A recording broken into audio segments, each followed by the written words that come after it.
learn to work harder on yourself than you do on your job.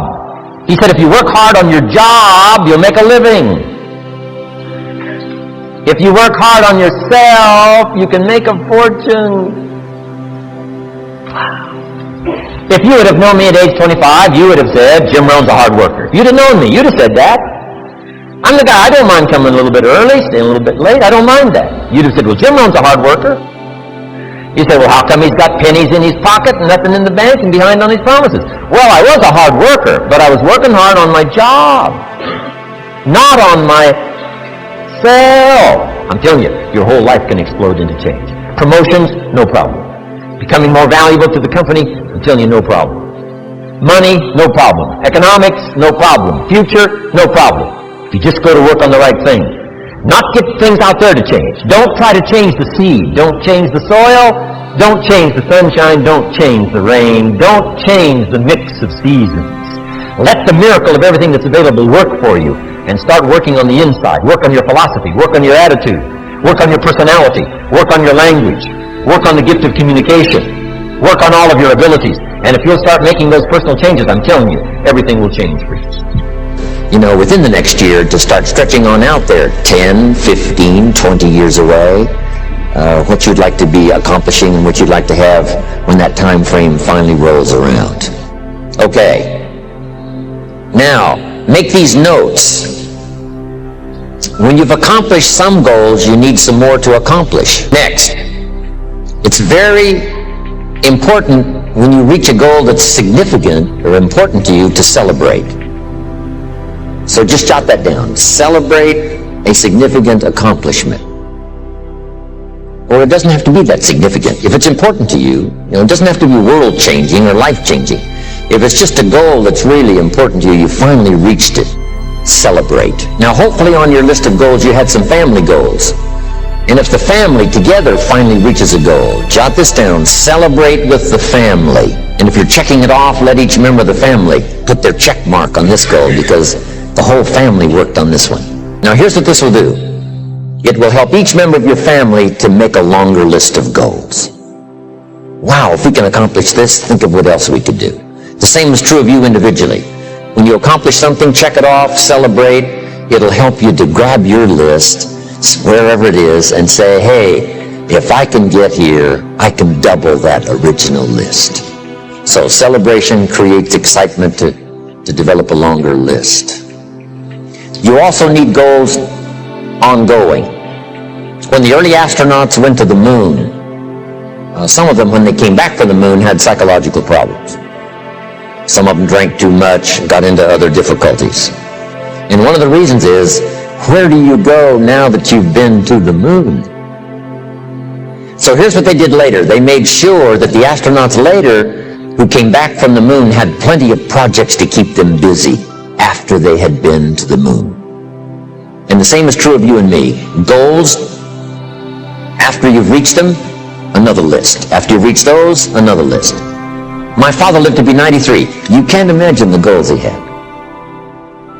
One of his goals when he was 92 was to get his driver's license renewed. Guess what he got it renewed for? 4 years. At age 92, he got his driver's license renewed for 4 years. Now, he didn't live long enough to... If he'd have thought about it more, I think he would have lived 2 or 3 more years just to make sure he filled all that out. So he only lived to be 93, but at 92, got my driver's license renewed for 4 years. You can't imagine. He used to show his driver's license around everybody.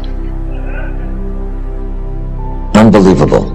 So, goals to replace goals that you've achieved, on and on. The rest of your life. Because the philosophy we discussed yesterday was what? How far should you go? As far as you can. How many books should you read? As many as you can. How many friends should you make? As many as you can. How much should you earn? As much as you can. That's it. What should you try to be? All you possibly can. And that's the purpose of this exercise, is just to stretch you, get you to think, get you to wonder, get you to ponder. I wonder what might be possible. If I could get everything I wanted, what would that be? Now here's the next exercise. Okay, jot down the question.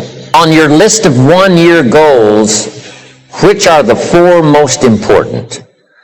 Of your 1-year goals, which are the four most important? So now I want you to go back over your 1-year goals and pick out the four most important.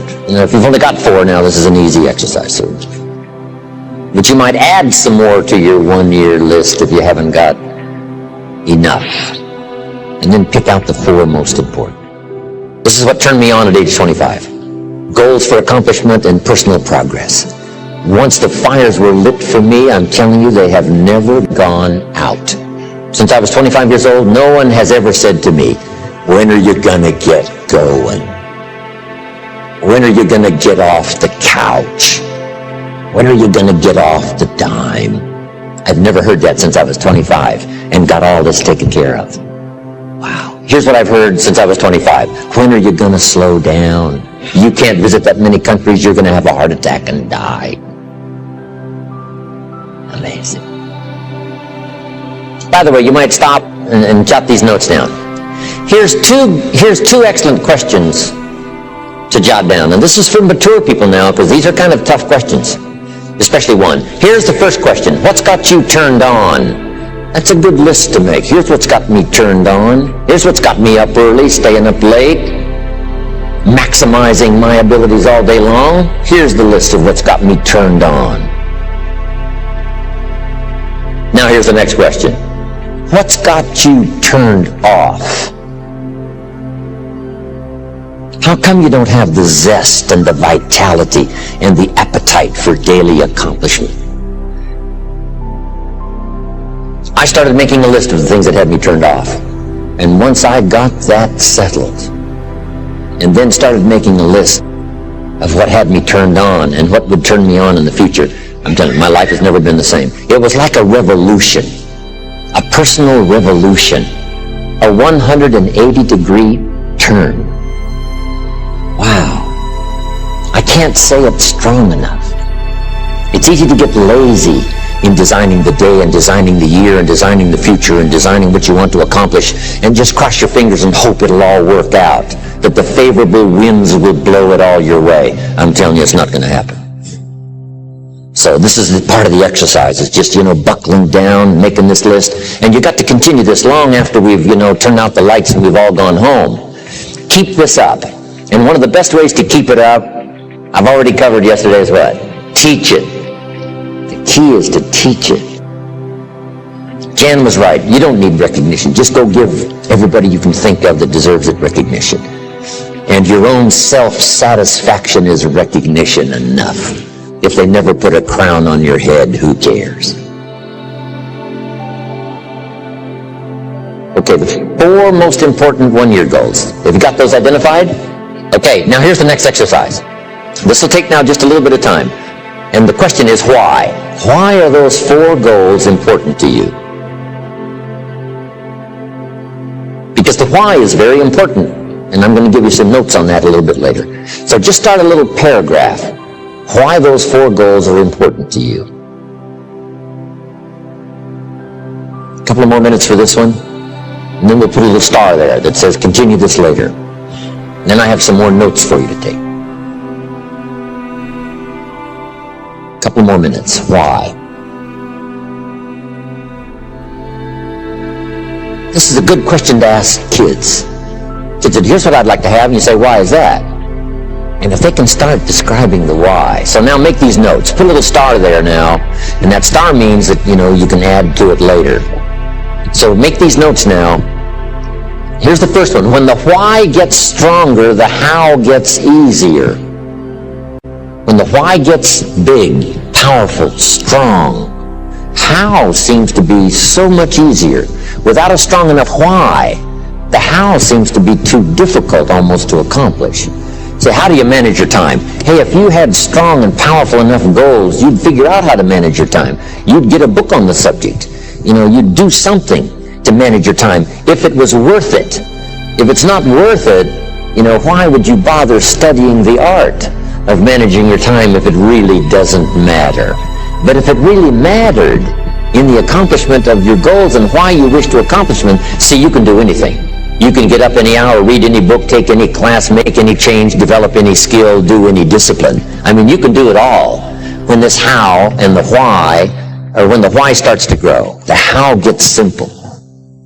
Excellent question to ask children. Why? What for? Little note. Maybe one of your goals was to have $1 million home on the hill overlooking Snake River Valley. Okay.